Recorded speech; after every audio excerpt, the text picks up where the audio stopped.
more about this and also the Adani issue today. David Gazard and Ben Oakwist joining me here in Canberra. Good to see you both. Thanks for joining us. Good to see you. Now, electric cars, Ben, I'm guessing you're going to be a fan of electric vehicles. Have you got one yourself? Or I have ordered one, but it hasn't arrived yet. What have you ordered?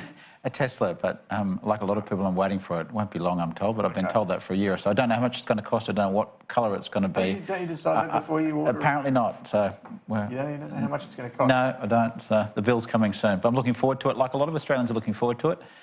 I'll probably work out how much it's going to cost before ordering.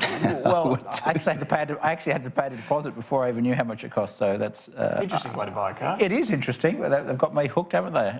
That's going to be my next car. But more of a fan than I suspected. Like a lot of Australians, it's going to be the next car. I mean, who would have thought that a free market party like the Liberals would be railing against new technology like this? It's pretty weird. Well, Dave Gazard, do you have a problem with electric vehicles? Have you ordered a Tesla yet? Or? No, I don't think anyone's railing against it. I think when the technology allows it, I mean, my own personal position is if a car comes along that saves me money, performs better, I'll be all over it, right? That's what you want to see.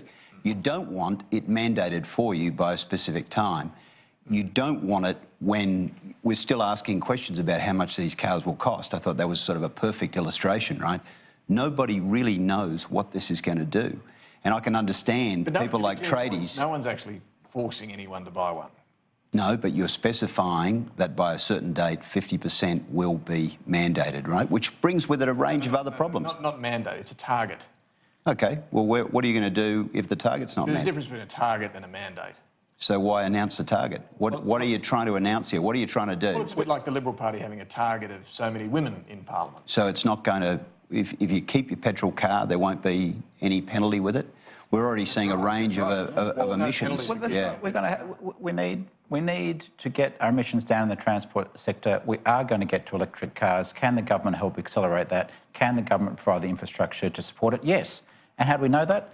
Because the coalition government has been doing it. They've been helping fund charging networks.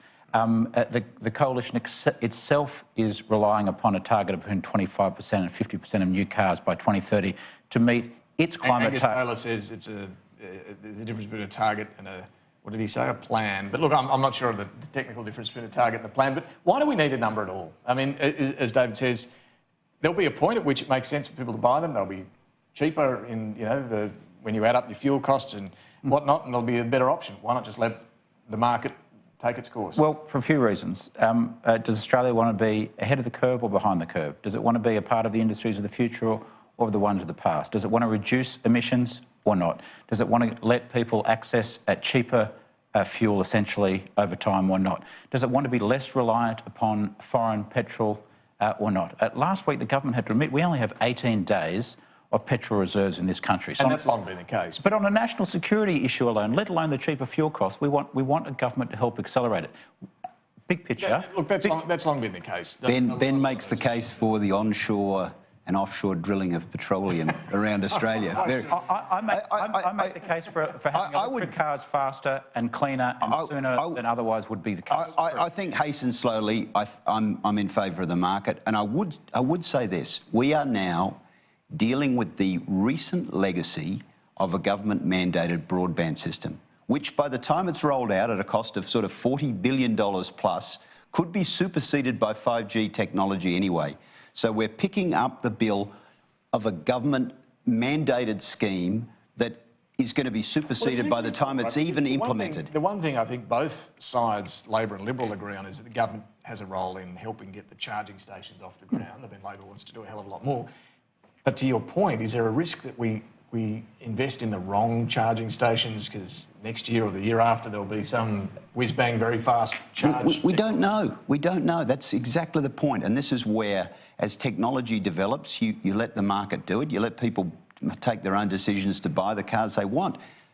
Notwithstanding the fact that a lot of the cars that are out there now can't do the job that people require them to do right now, unless you want to show up on a job site in a Nissan Leaf with all your tools, right? I think a lot of people on the coalition side are going to look back on this debate and be embarrassed, notwithstanding everything David says. We just want to leave it to the market. No one's out there campaigning against electric cars. That is not the case. Well, the Prime Minister is talking about you can't tow boats and carry... Look, you're entry-level models. You're going to end the weekend. This over-the-top rhetoric that's kind of been anti-electric car has a real danger of infecting the policy debate. Australia needs fuel efficiency standards. 80% of the world has them. Australia doesn't have them. The US has them. Europe has them. China has them.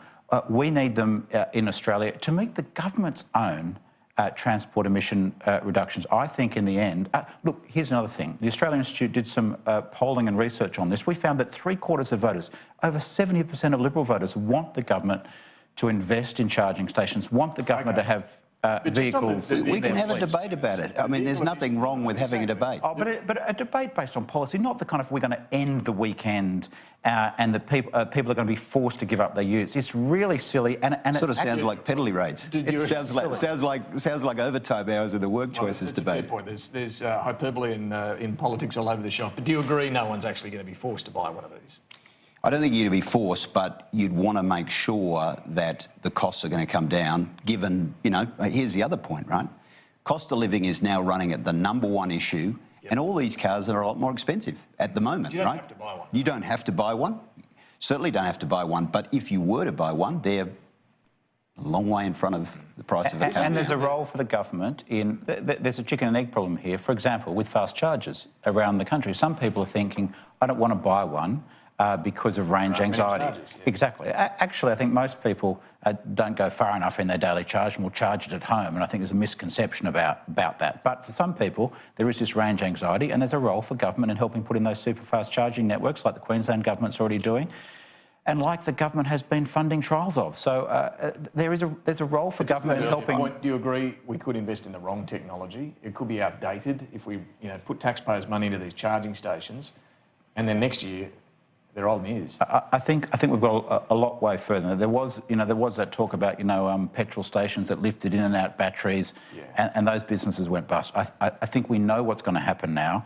A sensible trial with a modest government investment into a certain amount of charging stations. Let's get the infrastructure there. You can update the technology, I suppose, over time. But just on vehicle emission standards, if it's okay for the US, Europe, Japan to have these, why shouldn't we here? Again, it's a case of hasten slowly, I would say. I mean, slowly? My goodness, the rest of the world's gone. We are already slow, absolutely. Don't worry. There's been some places in the world where they've had real high emission problems, right? And they've introduced curbs.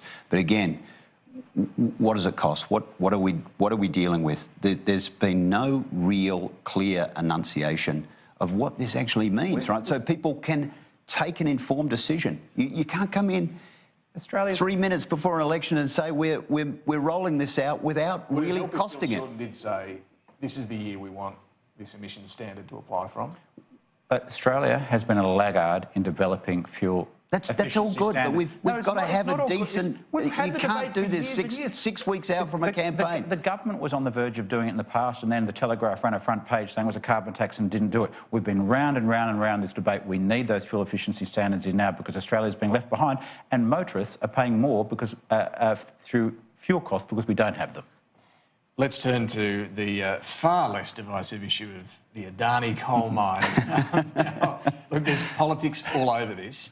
But if the CSIRO and Geoscience Australia have had a look at these groundwater plans, and if they're okay with it, presumably they are, I haven't seen their actual advice to the Minister, Ben, has the Minister done the right thing today? Well, I think this has just turned into a cluster mess for the coalition, hasn't it? Because they've turned what was an environmental and economic disaster, the Adani mine that was going to cannibalise jobs in New South Wales. I just come back to this question. Into a legal quagmire. If these agencies, CSIRO and Geoscience, say the groundwater plan's okay, what's she meant to do? Well, I thought what's really interesting is that Queensland government statement that you were talking about earlier that's come out, that they have said there are now serious questions over how this approval was done so quickly. Well, they wouldn't be playing politics with this. Under such. But I'm just talking about the Federal Minister, Melissa Price, right? She has to listen to her department. She's done that.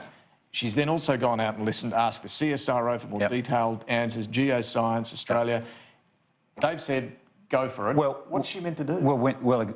We need a really good look at what she's done. But here's the problem, David, is because the LNP, McGrath and Canavan have come out so strongly, demanded she make the decision under political threat of her career, They have now put a legal cloud over this whole decision in the process. So now, instead of it being seen as an independent review by Melissa Price, it's shrouded in political judgment, in politics, and now, because of that, shrouded in legal consequence. Okay, well, look, we'll see. There's talk about legal challenge. What we've seen is CSIRO bullied into a decision between James McGrath's statement last week and the decision today. I mean, come on, seriously. This has had a long tail, and the Australia Institute and the Greens, after holding CSIRO up as the bastion of everything good when it suits them, are now traducing an organisation like the CSIRO. We've got to look at it. This has been a long process, and everyone has said consistently throughout this process, knowing the sensitivities of this, by the way, knowing the sensitivities,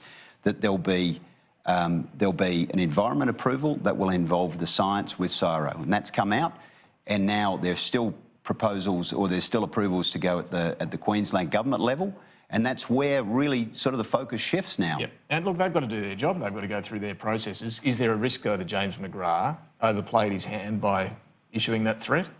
Politics is a pretty rough and tumble game. This is worth we understand this, right? It's quite a complex issue. There's a lot of jobs at stake in Queensland, and that's the state that James McGrath represents. I mean, he's pushed hard to get those jobs. People who are opposed to the mine use the products the mine produces every day. The mine's products will be shipped to India, where people's living standards will rise. It is cleaner to use that coal.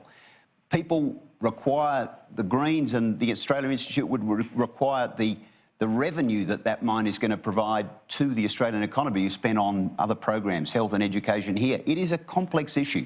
We understand the sort of the lightning rod concerns and the way this is fragmented out into different... Do you think it'll hurt the Liberals in Victoria in seats like Regan? I think Adani has sort of become a lightning rod for a whole range of concerns, but I think there are enough things out there now that, you know, people are going to vote on tax cuts, for instance, and infrastructure spend and other things where, you know, and I think it's sort of, they understand too that there has got to be a considered view about what this does. They use the products every day that coal creates. Is it as simple as this, Ben, that if you say Adani shouldn't go ahead, you're really arguing we shouldn't do any more coal mining in Australia? I think you are arguing that we shouldn't have any new big coal basins. Yeah. And I think there's a strong economic argument for that you simply, in a world market of flat demand, you're really going to just cannibalise other areas. And that's what the modelling from the Port of Newcastle Well, and that's an interesting point, right? Because, other coal miners in the Hunter Valley may not be big fans of Adani. Exactly, because we've got this flat market and declining. And that's the thing about the Galilee. This mine, while originally projected to have 1,400 jobs, even though the company said 10,000 under oath, we knew it was 1,400, and now it's only a quarter of that, so presumably some just hundreds of jobs. And even Bridget McKenzie on this station said that there'll only be 100 ongoing jobs from this mine.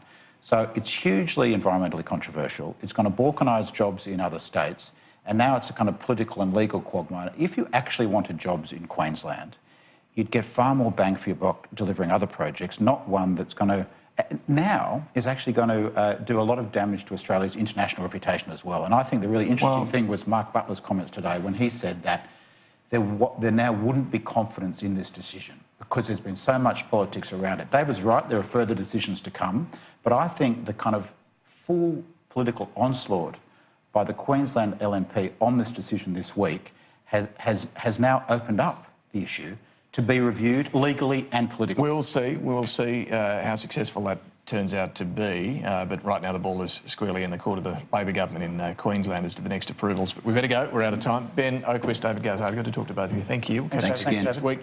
Take a quick break right now. Back with the last word.